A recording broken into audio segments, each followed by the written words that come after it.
सभी को नमस्कार दोस्तों। जैसा आप लोगों को पता है कि भारत का भूगोल चल रहा है और इसमें हमने हरित क्रांति को देख लिया था और आज हम श्वेत क्रांति की बात करेंगे, मतलब व्हाइट रेवोल्यूशन। इसमें क्या है, जब श्वेत क्रांति को शुरू किया गया था, पहले देखा गया कि हरित क्रांति सफल रही है। उसकी सफलता के बाद में श्वेत क्रांति का विचार दिमाग में आया और श्वेत क्रांति को शुरू किया गया। तो बात करते हैं आज हम श्वेत क्रांति की। तो दोस्तों, इसको श्वेत क्रांति को या व्हाइट रेवोल्यूशन को ऑपरेशन फ्लड भी कहते हैं। ऑपरेशन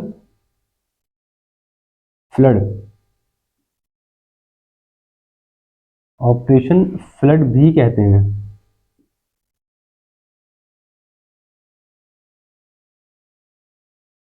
ठीक है, तो व्हाइट रेवोल्यूशन को, सफेद क्रांति को ऑपरेशन फ्लड भी कहते हैं। बात करेंगे कि इसकी शुरुआत कब, कहां और कैसे हुई थी। सही है, बात करते हैं इसकी शुरुआत की। इसकी जो शुरुआत थी 13 जनवरी 1970 से मानी जाती है। 13 जनवरी 1970 से इसकी शुरुआत हुई थी। और इसकी शुरुआत किसके द्वारा हुई थी? तो डॉक्टर वर्गीस कुरियन द्वारा। डॉक्टर वर्गीस कुरियन द्वारा। ठीक है, तो डॉक्टर वर्गीस कुरियन को हम फादर ऑफ या फिर श्वेत क्रांति का पिता भी कहेंगे। सही है, श्वेत क्रांति के पिता या फादर ऑफ व्हाइट रेवोल्यूशन। सही है, अक्सर क्वेश्चन पूछा जाता है ये। तो इसकी शुरुआत कहां से हुई थी? गुजरात के आनंद शहर से। गुजरात राज्य के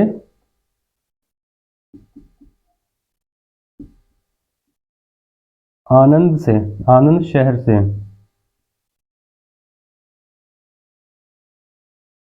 इसकी शुरुआत हुई थी। हरित क्रांति की तरह तीन चरणों में इसको बांटा जाता है।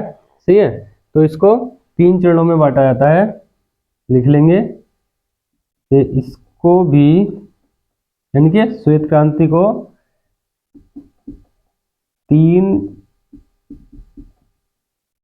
चरणों में बांटा जाता है। मतलब इसको देश में 3 चरणों में शुरू किया गया था। ठीक है, तो 3 चरणों में इसको शुरू किया गया था। बात करते हैं इसके एक एक चरण की। सबसे पहले बात करेंगे हम इसके पहला चरण।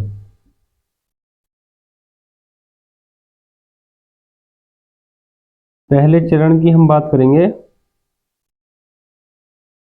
ठीक है, तो इसमें दोस्तों पहले चरण में क्या हुआ, इसमें NDDB। ठीक है, NDDB national dairy development board.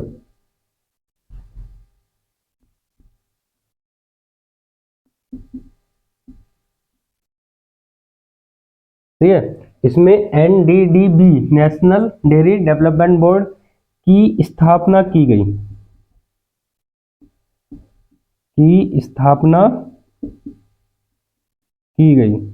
ठीक है, अक्सर ये क्वेश्चन पूछा जाता है कि नेशनल डेयरी डेवलपमेंट बोर्ड की स्थापना कौन से चरण में की गई थी? तो पहले चरण में। सही है, और फिर इसमें क्या किया गया कि इसे राज्य स्तरीय डेयरी डेवलपमेंट बोर्ड से जोड़ा गया।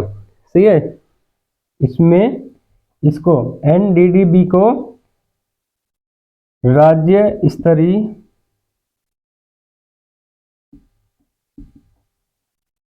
डेयरी डेवलपमेंट बोर्ड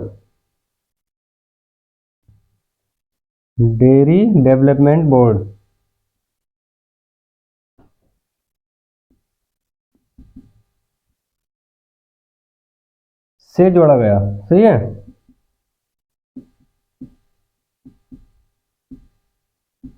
इसके बाद में पहले चरण की शुरुआत वहां की गई थी जहां प्राकृतिक चारागाह मौजूद थे। लिखेंगे कि इसकी शुरुआत ऐसे क्षेत्रों में की गई, ठीक है, ऐसे क्षेत्रों में की गई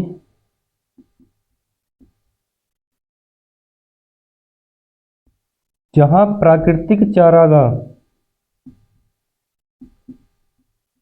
जहां पर प्राकृतिक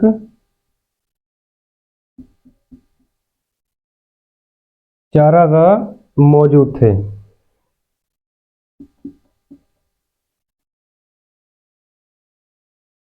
सही है। और इसमें क्या हुआ पहले चरण में कि इसमें ब्लॉक स्तर पर जो ग्रामीण स्तर के भूमिहीन या छोटे किसान थे उनको जोड़ने का प्रयास किया गया। सही है। पहले चरण में ब्लॉक स्तर पर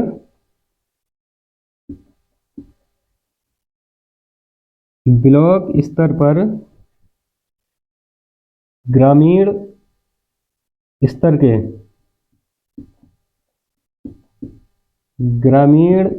के भूमिहीन तथा छोटे किसानों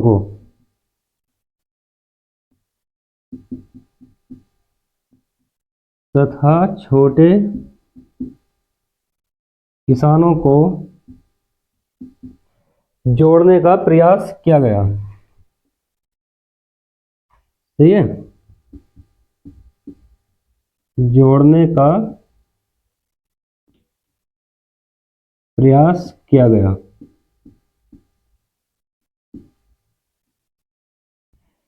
ये श्वेत क्रांति का दोस्तों पहला चरण था। इसके बाद में हम बात करेंगे दूसरे चरण की। आप इसको देख लें, इसका स्क्रीनशॉट वगैरह लेना चाहते हैं तो ले लें। अब दोस्तों बात करेंगे दूसरे चरण की। सही है। देख लेते हैं इसका सफेद क्रांति या श्वेत क्रांति का दूसरा चरण। अगर हम इसके दूसरे चरण की बात करते हैं तो इसकी शुरुआत कब हुई थी? दूसरे चरण की शुरुआत की हम बात करेंगे तो इसकी शुरुआत 1980 से 1985 के दौरान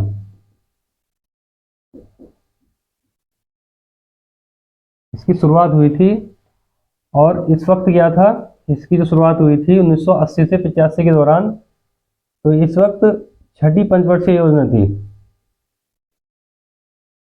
अक्सर क्वेश्चन पूछा जाता है कि कौन सी पंचवर्षीय योजना में हुआ था, तो छठी पंचवर्षीय योजना के दौरान।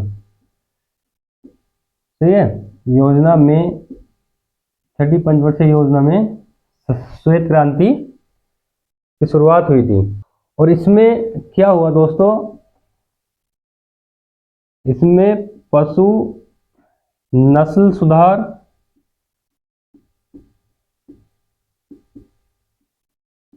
शीत भंडारण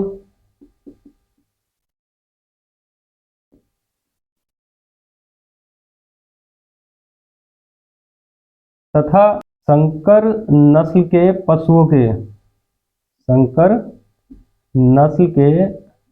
पशुओं के विकास पर जोर दिया गया। संकर नस्ल के पशुओं के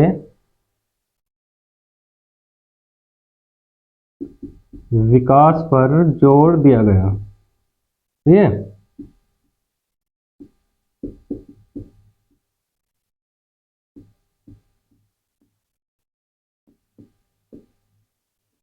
और दूसरे चरण में दोस्तों महानगरों में दूध पहुंचाने के लिए, महानगरों में दूध पहुंचाने के लिए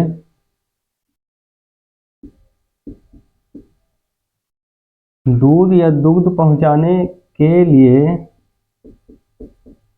रेलवे द्वारा, ये याद रखना है दोस्तों,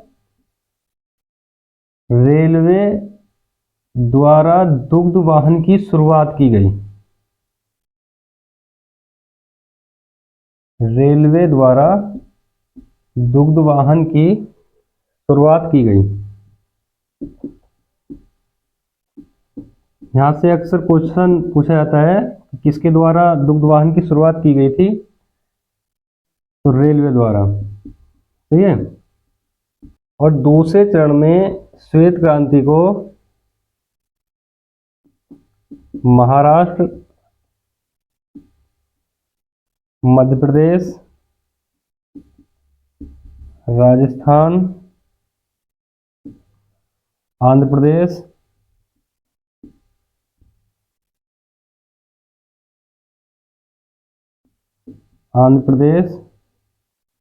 तथा कर्नाटक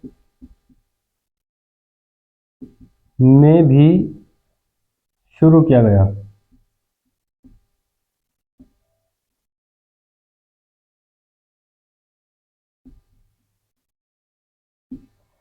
ठीक है, यानी कि श्वेत क्रांति को महाराष्ट्र, मध्य प्रदेश, राजस्थान, आंध्र प्रदेश और कर्नाटक में भी शुरू किया गया।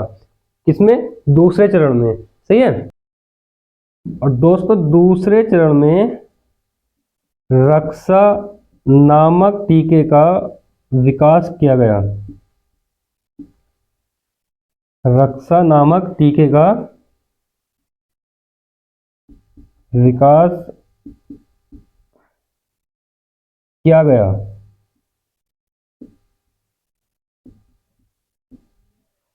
तो रक्षा नामक टीका जो है इसका विकास तो किया गया दूसरे चरण में, लेकिन कहां पर किया गया?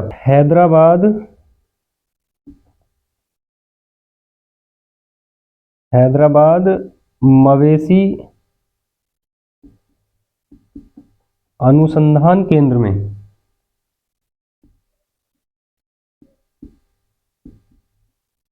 अनुसंधान केंद्र में। सही है। इस टीके का विकास किया गया।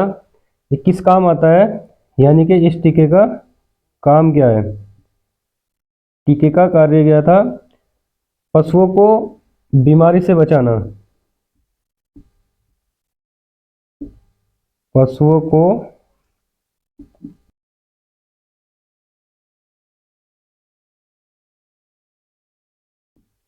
बचाना। दूसरे चरण में क्या हुआ? 35,000 गांवों में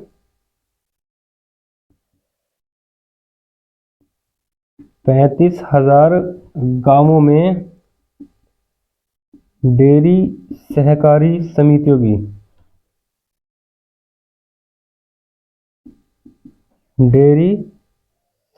समितियों की स्थापना की गई।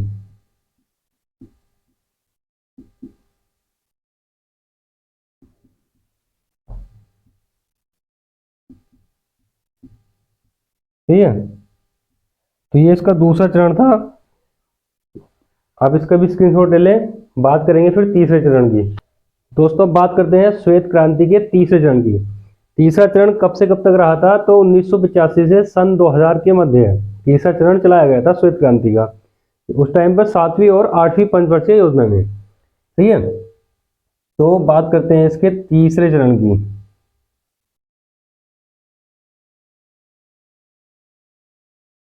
तीसरा चरण कब से कब तक था? 1985 से 2000 के मध्य। सही है। और ये 7 तथा 8वीं पंचवर्षीय योजना में।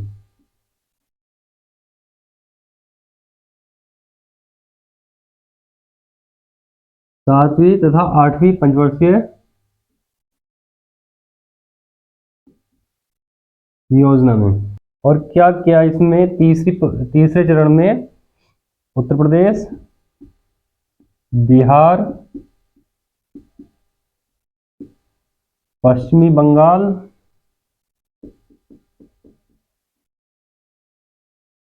तथा पूर्वोत्तर राज्यों को जोड़ने का प्रयास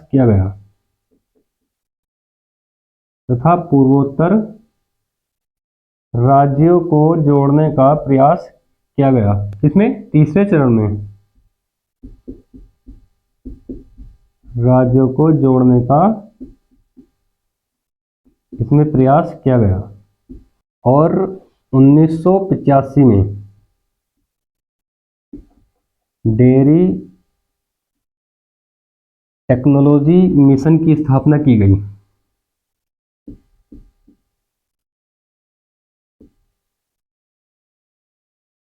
मिशन की स्थापना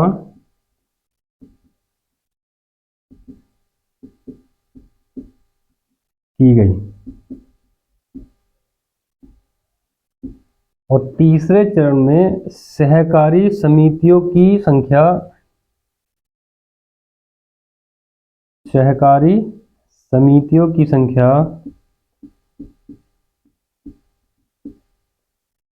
तीसरे चरण में सहकारी समितियों की संख्या 73,000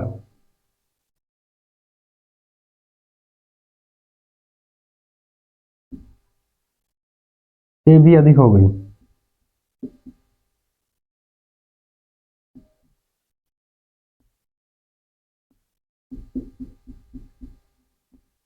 सही है। और दुग्ध उत्पादन, कितना? दुग्ध उत्पादन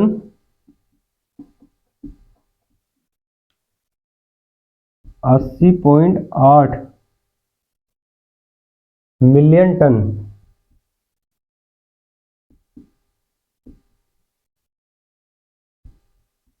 80.8 मिलियन टन हो गया। ठीक है दोस्तों, ये इसके तीसरे चरण की बात थी। तीसरे चरण में क्या क्या हुआ, अक्सर यहाँ से क्वेश्चन बनते हैं। सही है, तो अब हम बात करेंगे इसके उद्देश्य की। आखिरकार इसके उद्देश्य क्या थे? श्वेत क्रांति को लाने के उद्देश्य क्या थे? तो इसके उद्देश्य थे कुपोषण में सुधार लाने के लिए, कुपोषण में सुधार लाने के लिए इसको शुरू किया गया था। सही है, ये इसका एक उद्देश्य था। नेक्स्ट इसका उद्देश्य था भूमिहीन तथा ग्रामीण बेरोजगारों को रोजगार देने के लिए तथा ग्रामीण श्रमिकों को रोजगार देने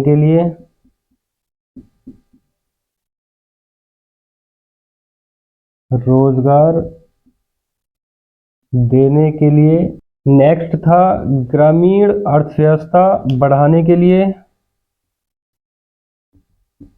ग्रामीण अर्थव्यवस्था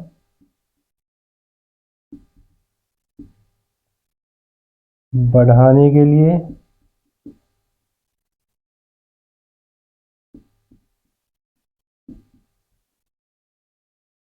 और इसका एक उद्देश्य यह भी था दोस्तों, आपातकालीन स्थिति में दूध को खाद्य पदार्थों के वैकल्पिक रूप में देखना। सही है, वैकल्पिक एक स्रोत के रूप में इसको लाना।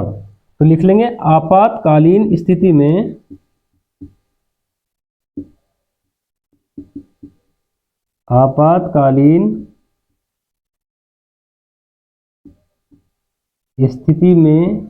खाद्य पदार्थों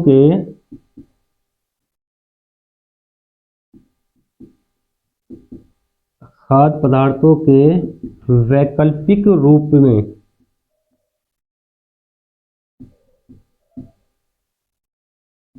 वैकल्पिक रूप में दुग्ध को लाना। तो दोस्तों आज की क्लास में हमने श्वेत क्रांति की बात की है। यहाँ से अक्सर काफी क्वेश्चन पूछे जाते हैं।